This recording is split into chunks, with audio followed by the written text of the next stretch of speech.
Le premier banc rocheux visible au-dessus de la partie exploitée en carrière souterraine se trouve ici. Il est beaucoup plus dur que les formations qu'on a vues en dessous et il présente une grande abondance de ces fossiles très souvent de couleur blanche qui présentent un aspect en bourgeon qui peut aussi évoquer parfois des espèces de petits choux-fleurs.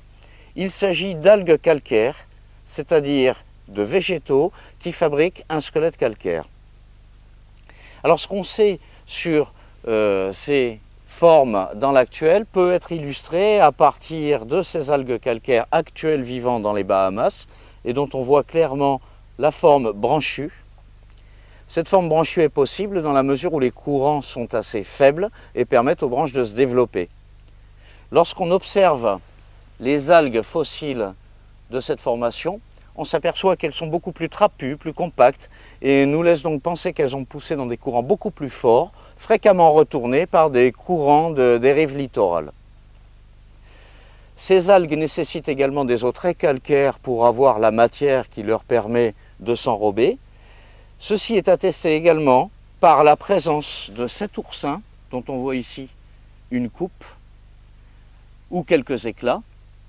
C'est un oursin qui est connu pour vivre tout particulièrement au milieu des algues dans des eaux très calcaires.